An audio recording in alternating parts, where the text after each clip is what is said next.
Coucou les couturières, je suis super contente de vous retrouver. Alors pas pour un nouveau podcast, mais pour un tout petit tuto pour vous montrer comment faire une poche avec un pli plat.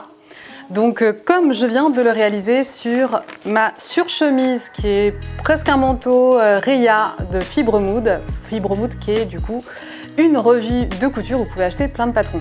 Donc là j'ai voulu réaliser cette surchemise que j'ai doublée, donc qui ressemble plus à un manteau et que j'ai voulu customiser un petit peu. Donc voilà, je vous montre rapidement l'œuvre qui m'a donné du mal parce qu'il y a des raccords, donc je suis d'autant plus fière et contente de vous présenter ce patron et ce modèle et de vous montrer comment j'ai réalisé ces poches. Je vais vous montrer comment vous pouvez transformer une poche lambda en une poche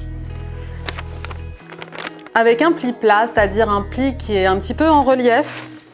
Là, si vous voyez bien, je trouve que ça fait c'est un peu ce qu'on voit sur les robes un peu baroudeuses. Voilà, j'aime beaucoup ce côté sur des sahariennes parfois. Ce côté voilà, pli plat qui donne beaucoup de caractère, je trouve, à votre vêtement. Donc, moi je vais vous montrer un truc super simple, vous voyez, avec mon petit papier. Ça va être comment transformer une poche en une poche avec un pli plat. Si vous voulez un pli plat de 4 cm, il vous faudra rajouter 4 cm de chaque côté.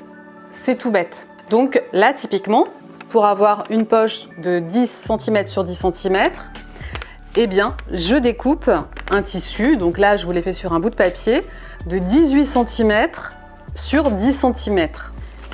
Vous marquez avec une petite craie ou avec du coup votre petit stylo qui s'efface avec le fer, votre stylo à friction, un petit cran, un petit point pour marquer le milieu.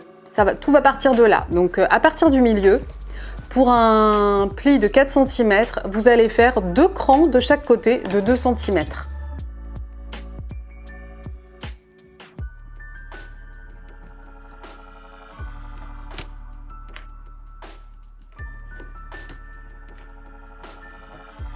Les 2 crans extérieurs vont se rejoindre sur l'arrière de votre tissu et vont se rejoindre au niveau du milieu de la poche que vous avez marqué ici. Si je vous montre derrière, c'est ça. Donc c'est tout simple.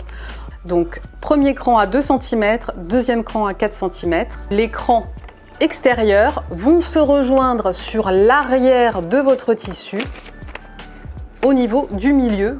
Avant d'effectuer le pli plat, ce qu'il faut absolument faire, c'est surfiler, donc avec une surjeteuse ou au point zigzag, tout le tour de votre poche, sauf le haut. Comme on va le rabattre 2 fois, eh bien, pas besoin de surfiler le haut. Une fois qu'on a surfilé comme ça, on va pouvoir former son pli. Donc vous formez votre pli, vous passez un bon coup de fer, parce que ça, évidemment, c'est la clé pour ne pas se tromper après. Ensuite, vous allez pouvoir faire une toute petite piqûre à 0,5 cm pour venir maintenir votre pli plat.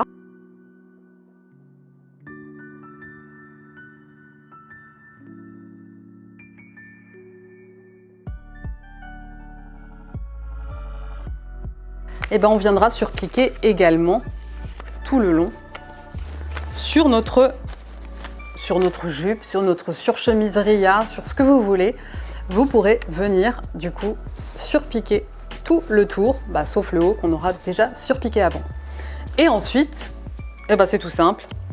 Les petits hauts de poche que vous aurez préparés, donc endroit contre endroit, on pique à 1 cm, si notre marge de couture est de 1 cm. On a bien prévu un demi-centimètre de plus de chaque côté pour que ça prenne bien la poche, vous voyez. C'est pas joli si c'est vraiment... Si c'est vraiment trop étroit, ça ne sera pas joli. Donc moi je vous conseille un demi-centimètre de chaque côté, c'est bien pratique. Et ensuite, donc endroit contre endroit, vous surfilez le haut de ce petit rabat. Vous faites une surpiqûre comme ça tout le long. Vous pouvez prévoir la boutonnière, donc comme je l'ai faite ici. Et l'idée, c'est vraiment tout bête, hein. Là, on a surfilé le haut. On vient coudre endroit contre endroit, vraiment contre la poche, et le rabat. Donc voilà, j'avais envie de partager cette petite astuce avec vous. Vous voyez que faire une poche, c'est quand même super fastoche. ça rime. En tout cas, j'espère que ça vous aura donné des idées, des envies de coudre. Moi, je vous embrasse très fort. Je vous dis à très vite pour des nouveaux podcasts, vlogs, cousettes, DIY. En tout cas, j'espère que vous allez bien, que vous tenez le coup là et que la couture vous aide du coup à mettre un peu de couleur dans votre vie. Voilà. Je vous embrasse très fort. Prenez soin de vous. Salut les couturières!